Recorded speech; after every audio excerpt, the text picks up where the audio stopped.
Hello everyone, সবাইকে সোনামণি learning সেন্টারে স্বাগত। আজকের ভিডিওতে আমি নিয়ে এসেছি প্রথম পর্যায়ক্রমিক মূল্যায়ন 2025 অষ্টম শ্রেণীর ভূগোলের একটি নমুনা প্রশ্নপত্র।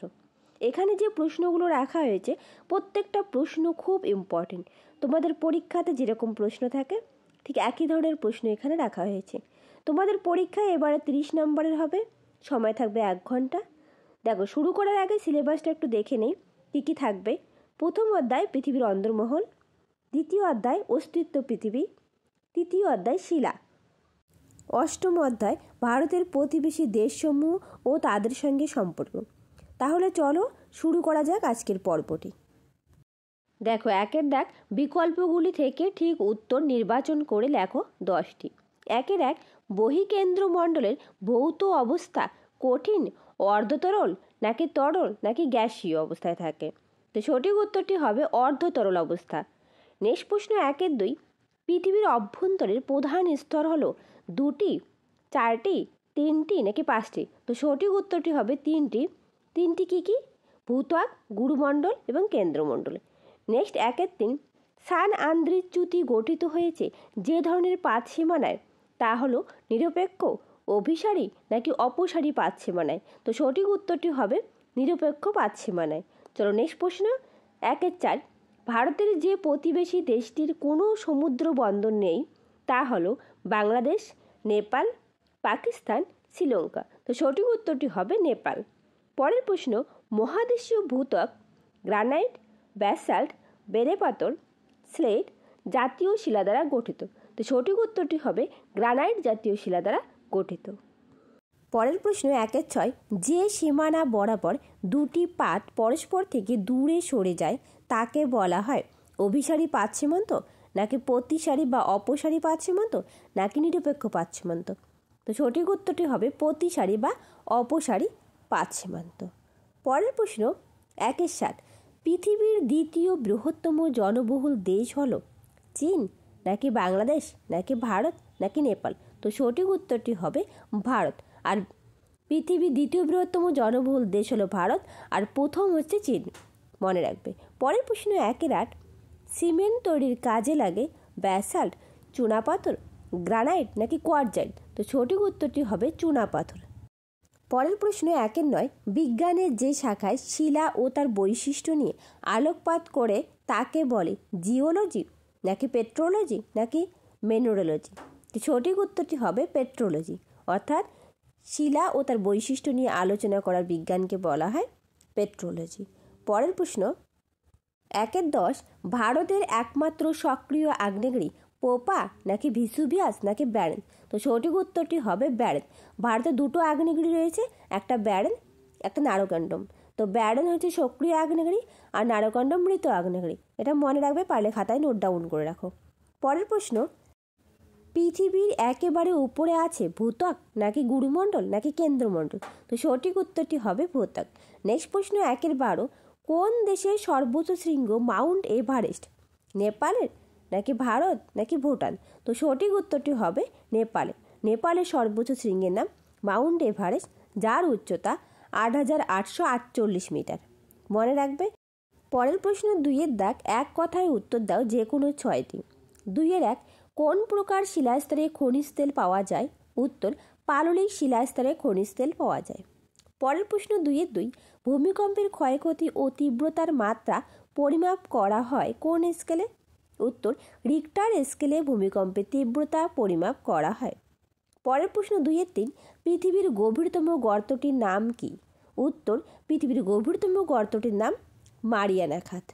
নেক্সট প্রশ্ন, 2-এর 4, মধ্য মহাসাগরীয় শৈলশিরা গঠিত হয় কোন পাত সীমানায়? উত্তর, অপসারী পাত সীমানায় গঠিত হয়।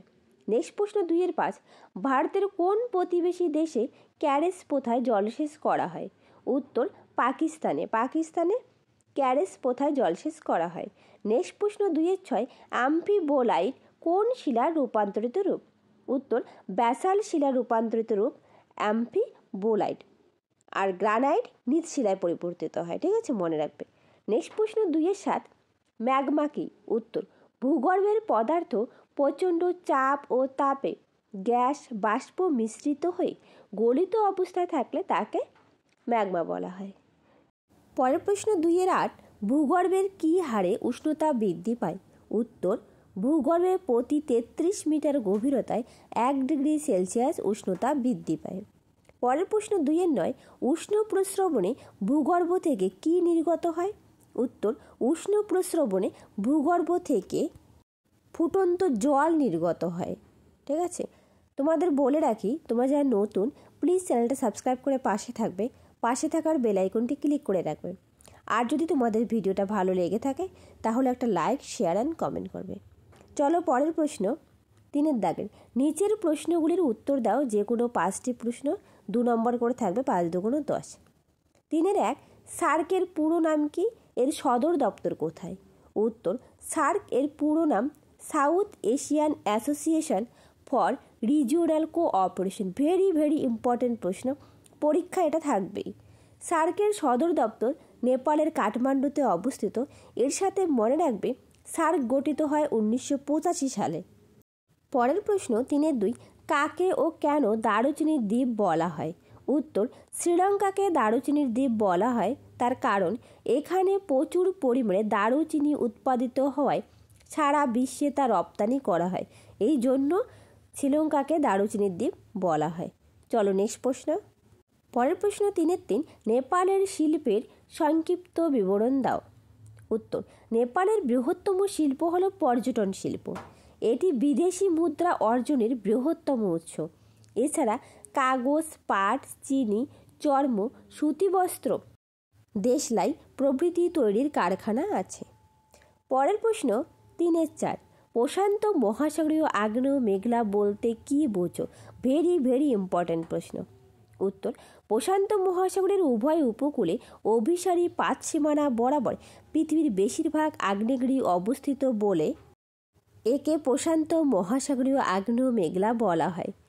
এই অঞ্চলটি আবার পৃথিবীর অন্যতম প্রধান ভূমিকম্প প্রবণ অঞ্চল, কারণ এখানে পৃথিবীর প্রায় 70% ভূমিকম্প হয়ে থাকে।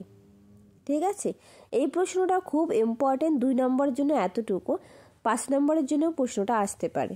ঠিক আছে, চলো নেক্সট প্রশ্ন। 3-5, অপসারী পাত সীমানাকে গঠনকারী পাত সীমানা বলা হয় কেন?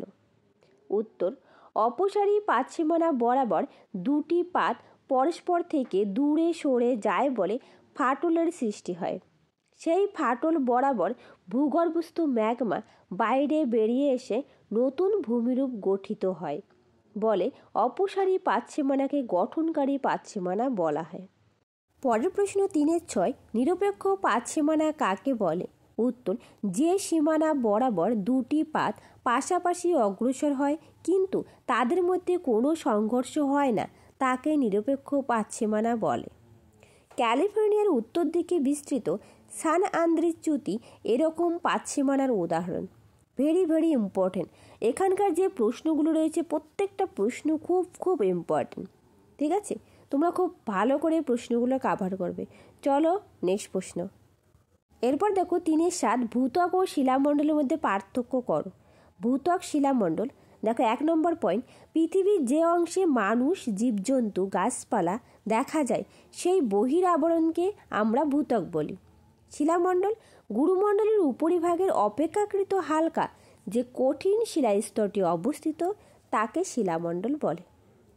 গভীরতা দেখো, ভূত্বকের গভীরতা 30 কিলোমিটার, শিলামণ্ডলের গভীরতা 100 কিলোমিটার। দুটোই গড় গভীরতা দেওয়া আছে। ঠিক আছে, চলো পরের প্রশ্ন। এরপর দেখো 4 দাগ, নিচের প্রশ্নগুলির উত্তর দাও। যে কোনো একটি 5 নম্বর প্রশ্ন থাকবে। 4 দাগ, শিলা কয় প্রকার ও কী কী? প্রত্যেকটির একটি করে বৈশিষ্ট্য উল্লেখ করো। একটা করে বৈশিষ্ট্য লিখতে বলেছে, আমি অনেকগুলো করে লিখে দিয়েছি, তোমাদের যেটা সহজ মনে হবে সেটা লিখবে। ঠিক আছে। উত্তর, শিলা বলতে শুধু কঠিন পাথরকে বোঝায় না। উৎপত্তি, গঠন ও বৈশিষ্ট্য অনুযায়ী শিলাকে প্রধানত 3 ভাগে ভাগ করা হয়, যেমন আগ্নেয় শিলা, 2 পাললিক শিলা, 3 রূপান্তরিত শিলা। দেখো আগ্নেয় শিলার বৈশিষ্ট্য: 1, এই শিলা শক্ত ও ভারী, ঘনত্ব খুব বেশি। 2, কেলাসের মতো ঠন দেখা যায়। 3, এই শিলার উলম্ব দারণ ও ফাটল দেখা যায়, তাই প্রবেশ্যতা বেশি। 4. ভঙ্গুরতা যথেষ্ট কম হওয়ায় ক্ষয় প্রতিরোধ ক্ষমতা বেশি। পরের পয়েন্ট, পাললিক শিলার বৈশিষ্ট্য। 1. পাললিক শিলায় স্তরায়ন এবং কাদার চির খাওয়া দাগ লক্ষ্য করা যায়। এখানে চির বানানটা চয় রস্যিকার হবে, ঠিক আছে। 2 দাগ, একমাত্র এই শিলাতেই জীবাশ্ম দেখা যায়। 3. এই শিলায় সছিদ্রতা ভঙ্গুরতা দেখা যায়। 4. এই শিলার প্রবেশ্যতা খুব বেশি। 5. ক্ষয় প্রতিরোধের ক্ষমতা বিভিন্ন রকম হয়। 6.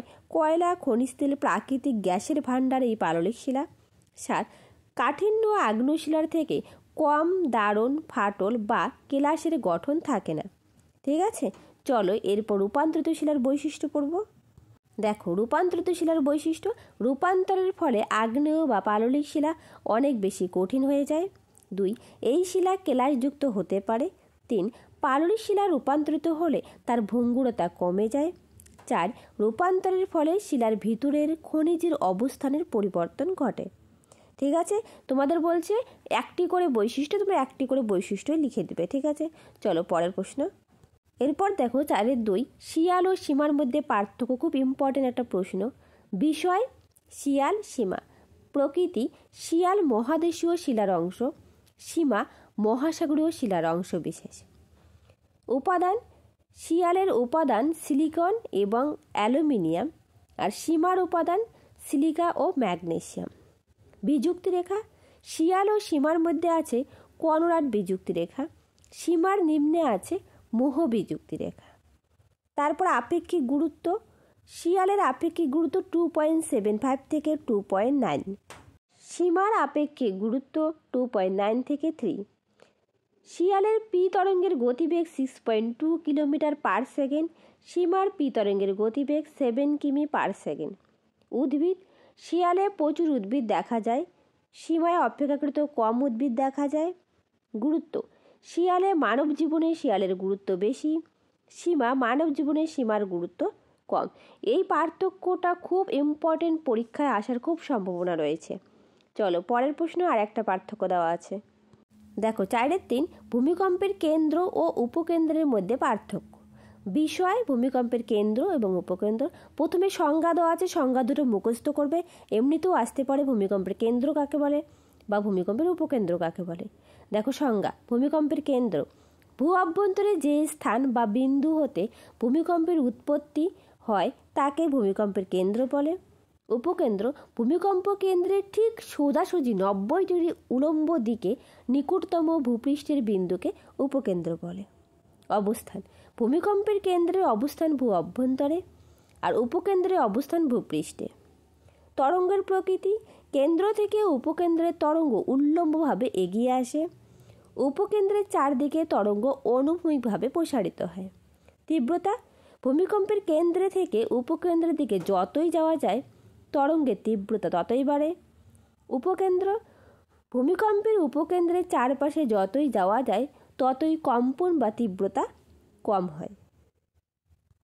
তো এই ছিল আজকে সাজেশন, প্রত্যেকটা প্রশ্ন খুব ইম্পর্টেন্ট। তোমাদের যদি ভিডিওটা ভালো লেগে থাকে একটা লাইক, শেয়ার, কমেন্ট করবে।